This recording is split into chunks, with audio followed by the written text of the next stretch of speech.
Shri Ganesh Gauri Shankar RV academy में आपका स्वागत है। आज बात करेंगे न्यूरोमस्कुलर जंक्शन पर, एनएम जंक्शन पर। आइए तो शुरू करते हैं। न्यूरोमस्कुलर जंक्शन, एनएम जंक्शन, इसमें आप जानते हैं जो हमारा एक्सॉन है, एक्सॉन का जो टर्मिनल एंड है, हमारा जो एक्सॉन है, एक्सॉन का जो टर्मिनल एंड है, वो टर्मिनल एंड पे वेसाइकल्स होते हैं। जो टर्मिनल एंड है उस टर्मिनल एंड पे वेसाइकल होते हैं।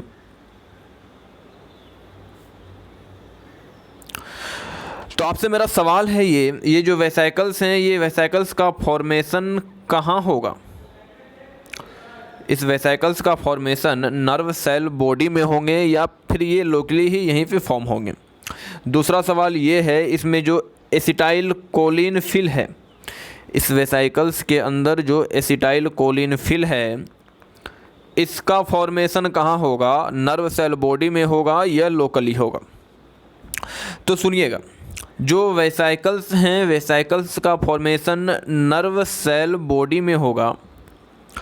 क्यों होगा? क्योंकि वेसाइकल्स एक सेल ऑर्गेनल के तरह होता है। Vesicle is a like cell organelle, यानी कि वेसाइकल्स जो हैं उसका फॉर्मेशन नर्व सेल बॉडी में होगा। यानी कि जो ये वेसाइकल्स देख रहे हैं, इसका फॉर्मेशन नर्व सेल बॉडी में होगा। लेकिन इसके अंदर जो एसिटाइल कोलिन फिल है, इसके अंदर जो एसिटाइल कोलिन फिल है, वेसाइकल्स का फॉर्मेशन नर्व सेल बॉडी में होगा। लेकिन इसके अंदर जो एसिटाइल कोलिन फिल है वो लोकली फॉर्म होगा, वो यहीं पे फॉर्म होगा। क्यों लोकली क्यों फॉर्म होगा? क्योंकि ये डिग्रेड होते रहते हैं, टूटते रहते हैं, बनते रहते हैं, इसलिए ज़रूरत यहीं पे है। इसलिए ये एसिटाइल कोलिन जो है ये लोकली फॉर्म होंगे।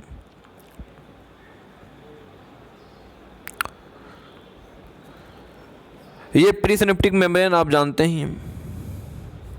ये मोटर एंड फ्लैट, ये प्रीसिनेप्टिक मेम्ब्रेन, ये मोटर एंड फ्लैट, ये वेसाइकल्स होंगे। वेसाइकल्स के अलावा यहाँ पे माइटोकॉन्ड्रिया भी होंगे। वेसाइकल्स के अलावा यहाँ पे माइटोकॉन्ड्रिया भी होंगे जो एटीपी यानी कि एनर्जी देने का काम करेंगे। आइए आगे की बात करते हैं। ये जो हमारा टर्मिनल एंड है एक्सॉन का, एक्सॉन का जो ये टर्मिनल एंड है, और ये मोटर एंड फ्लैट हुआ, ये मोटर एंड फ्लैट हुआ।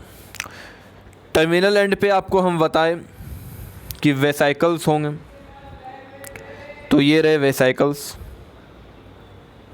साथ में माइटोकॉन्ड्रिया भी होंगे जो नहीं बना रहे हैं, जो एटीपी जो एनर्जी देने का काम करेंगे।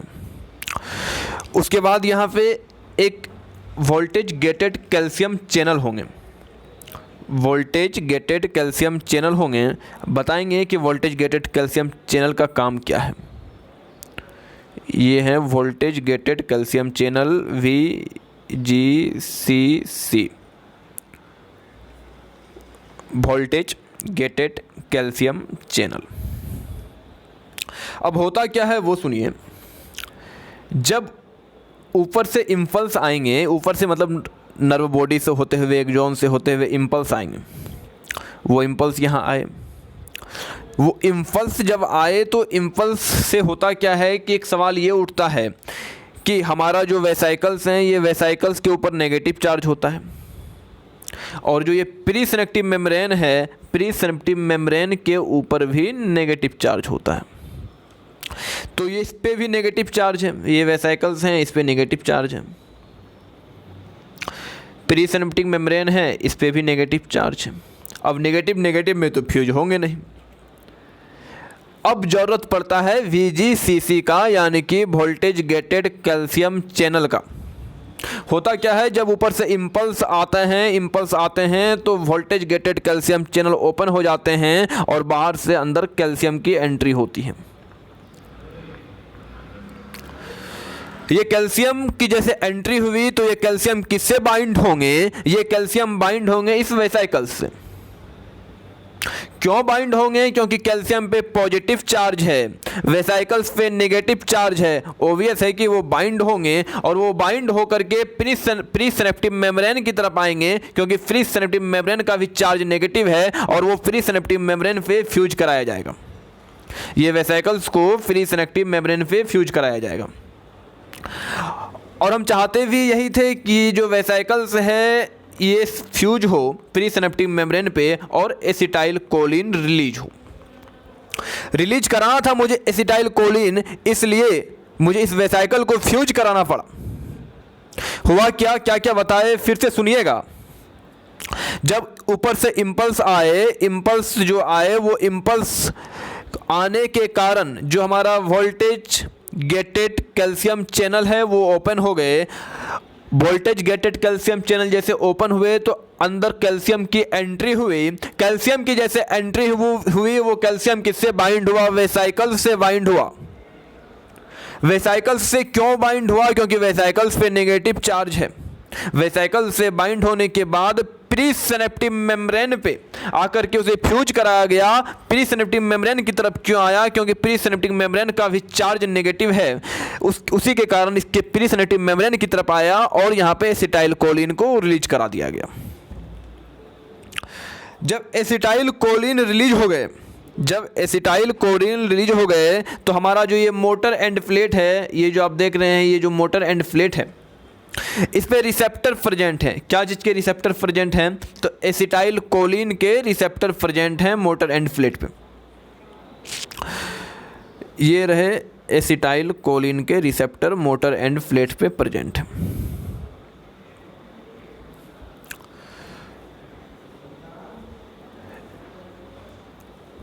इस एसिटाइल कोलिन रिसेप्टर का खासियत क्या है सुनिएगा। ये लिगेंड गेटेड चैनल है, पेंटामर प्रोटीन है। ये जो एसिटाइल कोलिन रिसेप्टर आप देख रहे हैं ये लिगेंड गेटेड चैनल हैं, पेंटामर प्रोटीन है। दूसरा सबसे खास बात सुनिएगा, ये नॉन स्पेसिफिक कैटायन चैनल है, यानी कि ये कोई स्पेसिफिक काम नहीं करते हैं, ये नॉन स्पेसिफिक कैटायन चैनल है।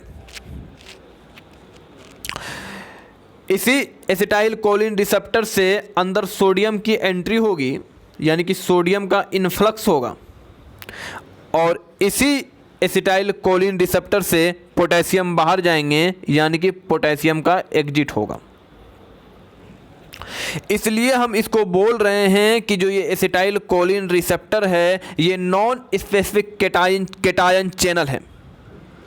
ये जो एसिटाइल कोलिन रिसेप्टर है, ये जो एसिटाइल कोलिन रिसेप्टर है ये नॉन स्पेसिफिक कैटायन चैनल है। क्यों बोले, क्योंकि सेम चैनल से सोडियम अंदर आ रहे हैं, पोटेशियम बाहर जा रहे हैं, सोडियम का इन्फ्लक्स हो रहा है और पोटेशियम एग्जिट हो रहे हैं।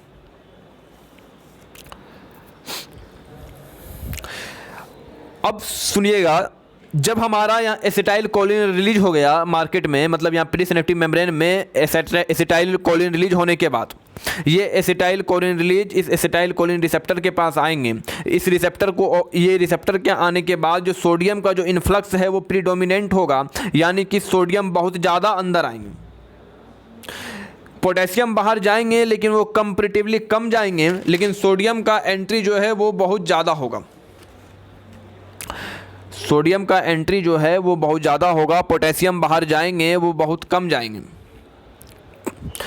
अब सुनिएगा, इसका भी हम रीज़न बताते हैं कि सोडियम अंदर ज़्यादा क्यों आएंगे और पोटेशियम बाहर कम क्यों जाएंगे। सुनिए, इक्विलिब्रियम पोटेंशियल की हम बात करें,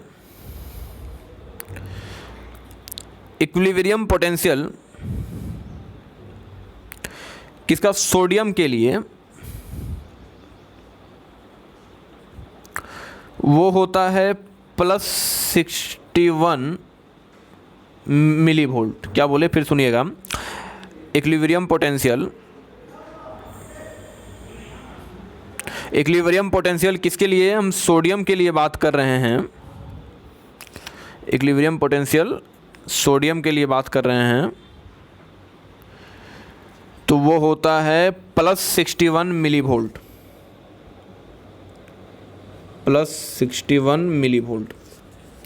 वहीं अगर हम इक्विलिब्रियम पोटेंशियल पोटेशियम के लिए बात करें, इक्विलिब्रियम पोटेंशियल पोटेशियम के लिए बात करें, तो वो होता है हमारा -96 मिली वोल्ट, -96 मिली वोल्ट। और हमारा जो मेम्ब्रेन पोटेंशियल है वो मेम्ब्रेन पोटेंशियल होता है -19 मिली वोल्ट। मेम्ब्रेन पोटेंशियल कितना होता है? -19 मिली वोल्ट। तो देखिएगा जो पोटेशियम का जो इक्विलिब्रियम पोटेंशियल है -96 मिली वोल्ट और मेम्ब्रेन पोटेंशियल जो है वो -90 मिली वोल्ट है, यानी कि इस दोनों के बीच में गैप कम है। जब गैप कम है तो जो इनफ्लक्स या आउटफ्लक्स जो होगा वो कम होगा, क्योंकि दोनों का पोटेंशियल लगभग सेम है, यानी कि एक इक्विलिब्रियम के करीब है दोनों लगभग, तो इसलिए पोटेशियम का जो है वो एक्सचेंज कम होता है। सोडियम से कंपेयर करें तो सोडियम का है +61 मिली वोल्ट और मेम्ब्रेन पोटेंशियल है -90 मिली वोल्ट। सोडियम का कितना है? +61 मिली वोल्ट और हमारा जो मेम्ब्रेन पोटेंशियल है वो है -19 मिली वोल्ट, यानी कि गैप बहुत ज़्यादा है और गैप बहुत ज़्यादा है तो एक्सचेंज बहुत ज़्यादा होगा। इसलिए हम आपको बोले कि सोडियम का जो है इनफ्लक्स वो बहुत ज़्यादा होता है, सोडियम का जो है इनफ्लक्स वो बहुत ज़्यादा होता है और पोटेंशियल का वो इनफ्लक्स पोटेशियम का जो आउटफ्लक्स है वो कम होता है। इसका रीजन आपको हम बता दिए। जो हमारा मेम्ब्रेन पोटेंशियल है -19 मिली वोल्ट, मेम्ब्रेन पोटेंशियल जो है वो है -19 मिली वोल्ट और हमारा जो पोटेशियम का जो इक्विलिब्रियम पोटेंशियल है वो है -96 मिली वोल्ट, यानी कि दोनों में गैप बहुत कम है। गैप दोनों में अगर बहुत कम है तो ऑब्वियस है कि ट्रांसफ़र जो है यानी कि एक्सचेंज जो है वो नहीं के बराबर होगा।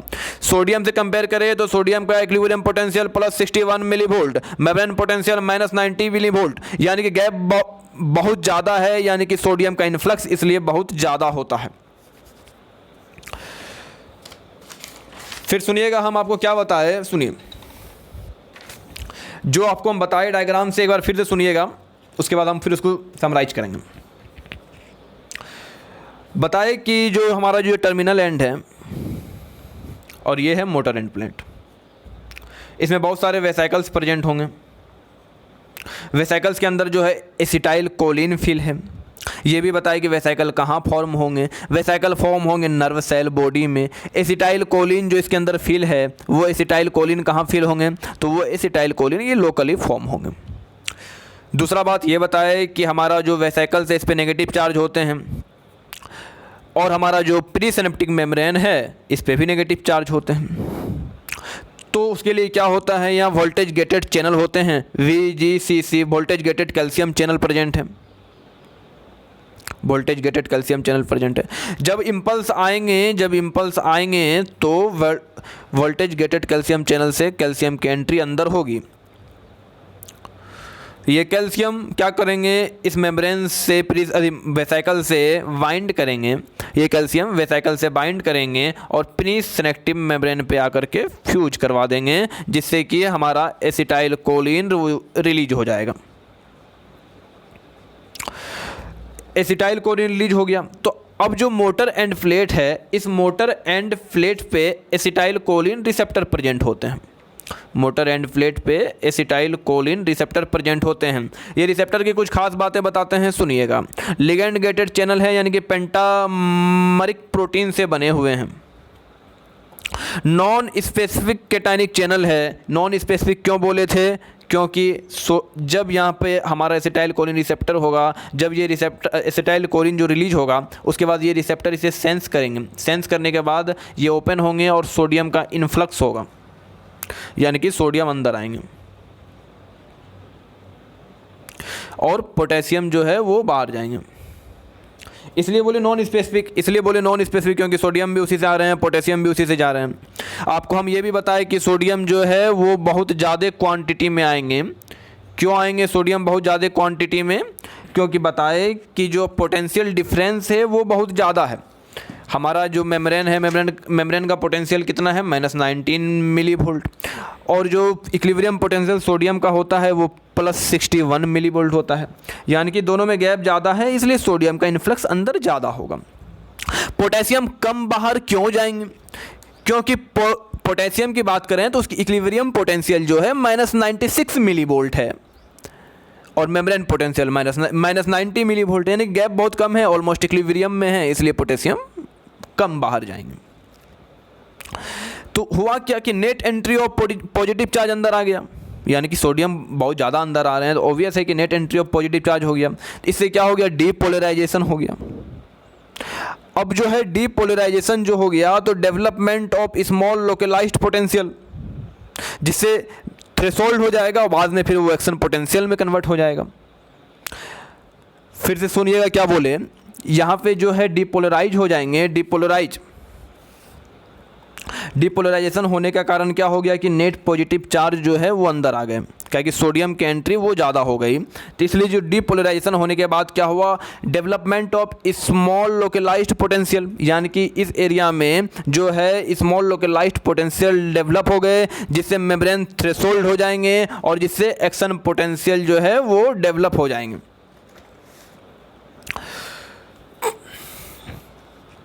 यहाँ पे जो हमारा स्मॉल लोकलाइज्ड पोटेंशियल जो डेवलप हुआ, इसी को कहते हैं EPSP, excitatory post synaptic potential. लेकिन एक्साइटेटरी पोस्ट सिनेप्टिक पोटेंशियल कब बोलेंगे, जब वो हम CNS का केस पढ़ेंगे। सुनिएगा क्या बोले, अगर हम CNS का केस पढ़ रहे होते तो हम जो स्मॉल लोकलाइज्ड पोटेंशियल डेवलप हुआ था तो हम उसको बोलते EPSP। EPSP का मतलब क्या होता है, एक्साइटेटरी पोस्ट सिनेप्टिक पोटेंशियल। लेकिन अभी हम जो केस पढ़ रहे हैं, यहाँ पे जो हम बोले डीपोलराइजेशन हुआ, जो डीपोलराइजेशन हुआ, डीपोलराइजेशन होने के कारण क्या हुआ कि स्मॉल लोकलाइज्ड पोटेंशियल डेवलप हुआ, तो हम उसको क्या बोलेंगे, EPP बोलेंगे। हम उसको क्या बोलेंगे, हम उसको EPP बोलेंगे, यानी कि एंड प्लेट पोटेंशियल बोलेंगे। EPP क्या है, EPP कुछ भी नहीं है। EPP जो डीपोलराइजेशन जो हुआ, डीपोलराइजेशन जो होने के कारण स्मॉल लोकलाइज्ड एरिया में जो पोटेंशियल डेवलप हुआ वही EPP है, वही एंड फ्लेट पोटेंशियल है। यानी कि EPP is a localised potential. फिर सुनिएगा क्या बोले, EPP कुछ भी नहीं है। EPP है जो डीपोलराइजेशन हुआ, मोटर एंड प्लेट पे जो डीपोलराइजेशन हुआ, वो डीपोलराइजेशन को हम EPP बोल रहे हैं। EPP कुछ भी नहीं है, EPP is a localised potential. यही EPP के कारण जो है हमारा मेम्ब्रेन जो है वो थ्रेशोल्ड होंगे और उससे एक्शन पोटेंशियल जनरेट होगा। अगर यही केस हम पढ़ रहे होते किसका, CNS का, अगर हम यही केस CNS का पढ़ रहे होते तो हम वहाँ EPP नहीं बोलते, वहाँ हम बोलते क्या, वहाँ हम बोलते EPSP। EPSP में क्या बोलते, excitatory post synaptic potential. Excitatory post synaptic potential. EPSP का वैल्यू जो होता है वो 2 मिलीवोल्ट से 5 मिलीवोल्ट, यानी कि बहुत कम रेंज का होता है। दूसरा सबसे बड़ा खास ये भी सुनिएगा कि ये single EPSP not convert into action potential. क्या बोले, फिर सुनिएगा, ये जो सिंगल EPSP है, एक्साइटेटरी पोस्ट सिनेप्टिक पोटेंशियल, ये एक्शन पोटेंशियल पे कन्वर्ट नहीं हो सकता है अगर ये अकेला रहा तो। यानी कि क्या कहना चाह रहे हैं कि बहुत सारे EPSP मिलेंगे, बहुत सारे EPSP आपस में ऐड होंगे, ऐड होने के बाद ये एक्शन पोटेंशियल में कन्वर्ट होंगे। कहाँ की बात चल रही है, ये CNS की बात चल रही है। हम CNS की बात करेंगे तब बात करेंगे हम EPSP की, एक्साइटेटरी पोस्ट सिनेप्टिक पोटेंशियल की। लेकिन अगर हम बात कर रहे हैं मोटर एंड प्लेट की, तो यहां हम बात करेंगे EPP की।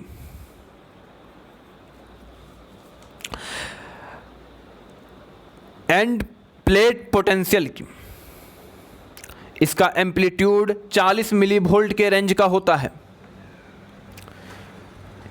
क्या बोले हम, EPP का एंड प्लेट पोटेंशियल का जो एम्पलीट्यूड होता है वो 40 मिलीवोल्ट के रेंज का होता है।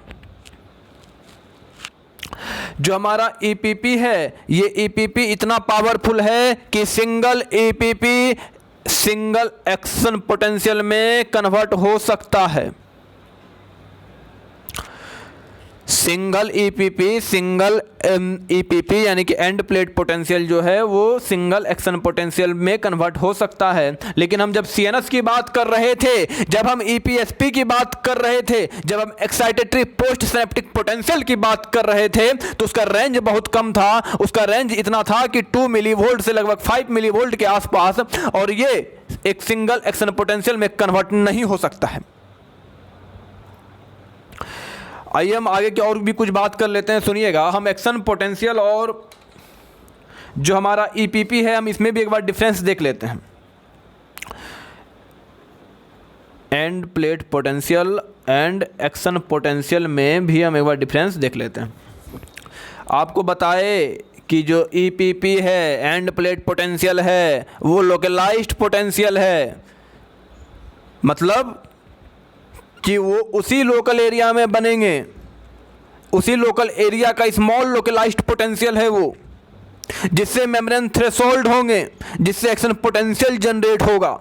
यानी कि ये क्या है, ये लोकलाइज्ड पोटेंशियल है, लोकलाइज्ड पोटेंशियल। जबकि हम एक्शन पोटेंशियल की बात करते हैं तो वो प्रोपेगेटिव पोटेंशियल है, यानी कि वो तो ऊपर से ही आ रहे हैं, क्या कहते हैं, एक्सॉन से ही आ रहे हैं, सेल बॉडी डेंड्राइट से होते हुए आ रहे हैं। यानी कि ये कैसा है एक्शन पोटेंशियल, ये प्रोपोगेटेड है, प्रोपोगेटेड है। ईपीएसपी कैसा है, ये ग्रेडेड है, ग्रेडेड है। ग्रेडेड क्या होता है आपको नहीं सॉरी, ईपीपी जो है वो कैसा है, वो ग्रेडेड है। हाँ सॉरी, और ईपीएसपी भी जो है वो भी ग्रेडेड है। ईपीपी एंड प्लेट पोटेंशियल जो है ये भी ग्रेडेड है, और ईपीएसपी जो है वो भी ग्रेडेड है, यानी कि वो भी सबमेट है, यानी कि वो भी जुटता है। या लेकिन एक्शन पोटेंशियल ऑल और नल लॉ को फॉलो करता है। ऑल और नल लॉ क्या हुआ, अगर होगा तो पूरा ही होगा, नहीं तो नहीं होगा। क्या बोले फिर सुनिएगा, होगा तो पूरा ही होगा, नहीं तो नहीं होगा। अगर एक्शन पोटेंशियल एक बार बन गया तो बन ही गया, अगर उससे कुछ कम रह गया वैल्यू तो वो फिर नहीं बनेगा। ये तो हमारा डिफरेंस रहा ईपीपी एंड प्लेट पोटेंशियल में और एक्शन पोटेंशियल में। तो आज हम मेनली जो बात किए वो बात किए न्यूरोमस्कुलर जंक्शन पे। एक बार आप रिकैप पे देखिएगा, सुनिए, रिकैप में एक बार फिर से बता देते हैं, संभालिएगा। कुछ भी नहीं, इसमें सबसे पहले जो हम देखे थे वो देखे थे जो हमारा एक्सॉन है, एक्सॉन का टर्मिनल एंड है, ये मोटर एंड प्लेट है। इसमें कुछ वेसाइकल्स प्रेजेंट हैं, वेसाइकल्स के अंदर एसिटाइल कोलिन फिल है। यहाँ पे VGC होते हैं, VGCC होते हैं, voltage gated calcium channel. Vesicle कहाँ फॉर्म होंगे, वेसाइकल फॉर्म होंगे नर्व सेल बॉडी में। एसिटाइल कोलिन कहाँ फॉर्म होंगे, वो लोकली फॉर्म होंगे। जब हमारा इम्पल्स आया तो इम्पल्स आने के बाद ये जो VGCC हैं वो खुल गए और कैल्शियम के अंदर एंट्री हो गई। कैल्शियम अंदर आए, ये कैल्शियम जो है वेसाइकल से बाइंड हुए और यहाँ पे प्री सिनेप्टिक मेम्ब्रेन पे फ्यूज करा दिए। मोटर एंड प्लेट पे एसिटाइल कोलिन रिसेप्टर प्रेजेंट हैं, एसिटाइल कोलिन रिसेप्टर प्रेजेंट हैं। ये रिसेप्टर कैसे होते हैं, लिगेंड गेटेड चैनल होते हैं, पेंटामरिक प्रोटीन है, नॉन स्पेसिफिक केटाइन चैनल है। नॉन स्पेसिफिक इसलिए बोले क्योंकि जैसे यहाँ पे एसिटाइल कोलिन रिलीज होगा, ये रिसेप्टर सेंस करेंगे, सोडियम अंदर आएंगे, पोटेशियम बाहर जाएंगे। सोडियम बहुत ज़्यादा अंदर आएंगे, क्यों बहुत ज़्यादा अंदर आएंगे, इसकी बातें कर चुके थे कि पोटेंशियल डिफरेंस बहुत ज़्यादा होगा। आपको बताए सोडियम का जो इक्विलिब्रियम पोटेंशियल होता है वो +61 मिलीवोल्ट होता है। मेम्ब्रेन पोटेंशियल है -19 मिली वोल्ट। आप देख रहे होंगे डिफरेंस बहुत ज़्यादा है, इसलिए सोडियम बहुत ज़्यादा आते हैं, अंदर से पॉजिटिव बहुत ज़्यादा हो गए। पोटेशियम भी बाहर निकलते हैं लेकिन बहुत कम निकलते हैं। बहुत कम इसलिए निकलते हैं क्योंकि पोटेशियम का इक्विलिब्रियम पोटेंशियल -96 मिली वोल्ट है और मेम्ब्रेन पोटेंशियल 19 मिली वोल्ट है। डिफरेंस बहुत कम है, यानी कि ये नियरली इक्विलिब्रियम में है, इसलिए पोटेशियम बाहर कम निकलते हैं। जब अंदर पॉजिटिव हो गया, अंदर जब पॉजिटिव हो गया तो ये अंदर से डिपोलराइज हो गए और डिपोलराइज होने के बाद डेवलपमेंट होता है किसका? स्मॉल लोकलाइज्ड पोटेंशियल का। स्मॉल लोकलाइज्ड पोटेंशियल को ही हम एंड प्लेट पोटेंशियल बोलते हैं। यही एंड प्लेट पोटेंशियल मेम्ब्रेन को थ्रेशोल्ड करेंगे और एक्शन पोटेंशियल को जनरेट किया जाएगा। लेकिन जब हम बात करते हैं अगर CNS की, तो हम वहां पे उसको EPP नहीं बोलते, EPSP बोल देते। EPSP बोल देते। EPSP का वैल्यू बहुत कम होता है, 2 मिलीवोल्ट से 5 मिलीवोल्ट होता है, इसलिए वहां बहुत सारे EPSP आपस में जुड़ करके, आपस में जुड़ने के बाद जो है एक एक्शन पोटेंशियल का फॉर्मेशन करते हैं। लेकिन यहां एक single EPP end plate potential action potential को जनरेट कर सकता है। आज के लिए हम इतना ही रखेंगे। आप चैनल को सब्सक्राइब कर लीजिए।